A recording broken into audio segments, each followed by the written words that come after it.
Hello friend, स्वागत है आप लोग का हमारे यूट्यूब चैनल अर्चना ऑनलाइन क्लासेस में। आज की इस वीडियो में हम आप लोग को क्लास 10th प्रकाश के अपवर्तन से यहाँ पर कुल आपके जो है 14 ऑब्जेक्टिव क्वेश्चन को लेकर आए हुए हैं, जो कि आपके एग्ज़ाम के लिए काफ़ी महत्वपूर्ण है। और अगर आप बिहार बोर्ड मैट्रिक एग्ज़ाम 2025 में भाग लेने वाले हैं तो आपके लिए वीडियो आज का काफ़ी महत्वपूर्ण रहने वाला है, क्योंकि हम इसमें आपको जो ऑल जिस टाइप से क्वेश्चन दिए हुए सभी को सॉल्व करके आसानी से जो है बनाना सिखाएंगे, ताकि आप एग्ज़ाम में ज़्यादा से ज़्यादा मार्क्स गेन कर पाएँ। तो देख सकते हैं यहाँ पर हमारा पहला प्रश्न है कि एक अवतल लेंस की फोकस दूरी 20 सेंटीमीटर है, तो इसकी क्षमता क्या हो जाएगी। तो सबसे पहले हम आपको बता देते हैं लेंस की क्षमता का सूत्र, जो कि पहले भी हमने फार्मूला चार्ट की मदद से आप लोग को एक स्पेशल वीडियो बनाकर डाले हैं चैनल पर। लेकिन अगर आप लोगों ने उसको नहीं देखा तो यहाँ पर आप समझ सकते हैं कि जब आपका फोकस दूरी सेंटीमीटर में रहे तो यहाँ पर आपको जो लेकिन सूत्र जाकर देख लेना एक बार चैनल पर, उससे आपको याद हो जाएगा, ऑल फार्मूला है उसमें। तो फोकस दूरी यहाँ पर सेंटीमीटर में जब दिया जाए तो आपका क्षमता जो हो जाता है लेंस का वो हो जाता है 100/f। और जब फोकस दूरी मीटर में दिया रहे तब आपका लेंस की क्षमता P = हो जाता है 1/f। ओके, तो यहाँ पर हमारा फोकस दूरी सेंटीमीटर में दिया हुआ है, तो लेंस की क्षमता क्या होगा, तो 100 यहाँ पर हम कर देंगे, f का मान 20 है, 100/20 करेंगे तो हमारा आ जाएगा यहाँ पर 5 डायोप्टर। तो उसके बाद आपको +5 डायोप्टर में आंसर टिक नहीं लगाना है, यहाँ पर देखना है कि लेंस कौन सा है। तो यहाँ पर लेंस आपका अवतल लेंस है, इसलिए इसका जो मतलब लेंस की क्षमता है वो जो है ऋणात्मक यानी कि निगेटिव में हो जाएगा, तो -5 डायोप्टर इसका आंसर हो जाएगा।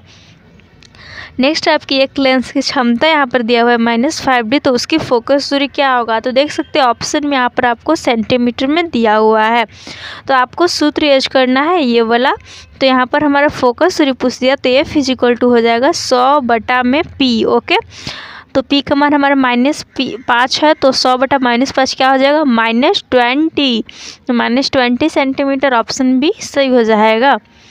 अगला है उत्तल लेंस के सामने एक बिंब को लेंस के फोकस और प्रकाशीय केंद्र के बीच रखा जाता है, तो प्रतिबिंब कैसा बनता है। तो यह प्रतिबिंब जो आपका उत्तल लेंस में बन रहा है इसलिए काल्पनिक और आवर्धित बनेगा, तो इसका ऑप्शन है सही हो जाएगा। अगला है एक लेंस की क्षमता 5 डायोप्टर है, तो यह कैसा लेंस होगा।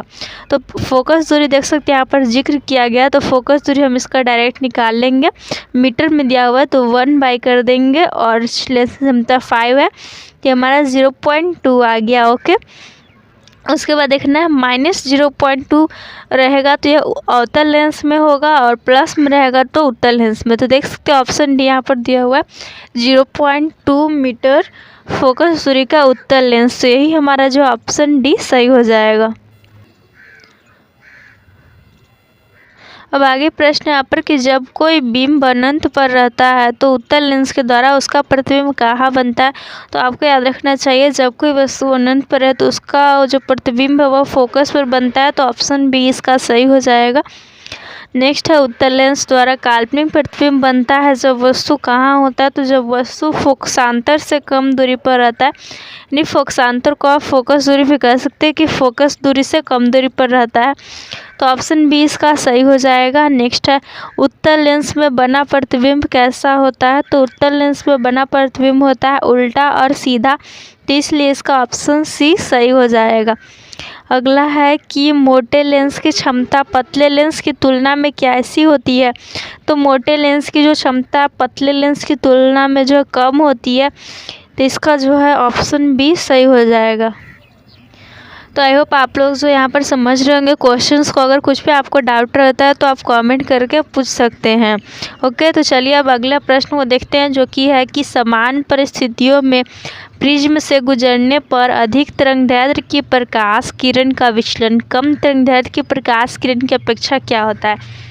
तो आपको बता दें जिसका तरंगदैर्घ्य अधिक होता है वो जैसे कि लाल हो गया, तो उसका जो प्रकीर्णन है वह या फिर विचलन है वह जो है कम होता है, तो इसलिए इसका ऑप्शन भी सही हो जाएगा। अगला है लेंस का आधे भाग काले कागज से हम लपेट दिया जाए तो लेंस द्वारा बना प्रतिबिंब पर क्या प्रभाव पड़ेगा। तो प्रतिबिंब की जो चमक है वह कम हो जाएगी, तो इसका ऑप्शन डी सही हो जाएगा। नेक्स्ट है कि एक लेंस की क्षमता +10 डायोप्टर है तो उसका नाभ्यांतर क्या होगा। तो ये काफ़ी महत्वपूर्ण आपको हम बता दें कि नाभ्यांतर को ही हम जो फोकस दूरी या फिर फोकसांतर भी कहते हैं। तो अगर एग्ज़ाम में आपको इस टाइप से दे दिया जाए नाभ्यांतर, जो कि आपको देखने में नया लगे, तो आपको सिंपल क्या करना है कि क्वेश्चन आपको हिंदी और इंग्लिश दोनों में दिया रहेगा। तो आपको जो है हिंदी को छोड़कर इंग्लिश में क्वेश्चन को एक बार पढ़ लेना है, जब हिंदी में क्वेश्चन समझ में नहीं आए तब। ओके, तो काफ़ी आपको हेल्प करेगा। तो नाभ्यांतर यानी कि यहाँ पर आज आपने वीडियो देख लिया तो समझ ही गए होंगे, तो एग्ज़ाम में आपको प्रॉब्लम नहीं होने वाली है। फोकसांतर होता है यानी कि जिसे हम लोग फोकस दूरी कहते हैं। तो ये काफ़ी इजी हो गया आप प्रश्न सॉल्व करना आपका कि लेंस की क्षमता +10 डायोप्टर है, तो फोकसांतर यहाँ पर मीटर में दिया हुआ है, तो 1/10 हो जाएगा, यानी कि हो जाएगा आपका 0.1 मीटर, क्योंकि ऑप्शन ए में है तो इसका ऑप्शन ए सही हो जाएगा। नेक्स्ट है लेंस का प्रत्येक छोटा भाग किसकी तरह कार्य करता है, तो वह प्रिज्म की तरह कार्य करता है, तो इसका ऑप्शन सी सही हो जाएगा।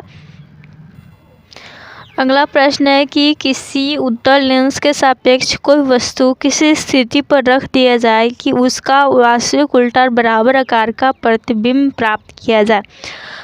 तो उत्तल लेंस में वास्तविक उल्टा और बराबर आकार का प्रतिबिंब प्राप्त करने के लिए वस्तु को जब फोकस दूरी की दुगनी दूरी पर रखना होता है, तो ऑप्शन सी इसका सही हो जाएगा। अगला है उत्तल लेंस में जब वस्तु फोकस और लेंस के बीच रखी जाती है तो प्रतिबिंब कैसा बनता है, तो प्रतिबिंब काल्पनिक और सीधा बनता है। ओके, नेक्स्ट है एक उत्तल लेंस पर उसके मुख्य समांतर प्रकाश की किरणें पड़ रही है और उसके दूसरी ओर प्रकाशीय केंद्र मुख्य फोकस के बीचों बीच एक पर्दा रखा गया है, तो क्या होगा, तो आपको बता दें पर्दा जो है बीच में अधिक प्रकाशित होगा, तो इसका ऑप्शन भी सही हो जाएगा। तो कुल आपको यहाँ पर 15 क्वेश्चन थे ऑब्जेक्टिव, जो कि आपका लाइट अब चैप्टर समाप्त हो गया है। और मतलब कि इसी अगर आप मतलब जो ये सेशन करवाया जा रहा है इसको कर लेते हैं तो आपको एक भी ऑब्जेक्टिव क्वेश्चन जो है ऐसा नहीं है कि इसमें से आएगा और छूट जाएगा। ओके, तो इसमें भाग लीजिए, पढ़ते रहिए, आगे बढ़ते रहिए। एंड करते हैं पर वीडियो को। Thanks for watching video.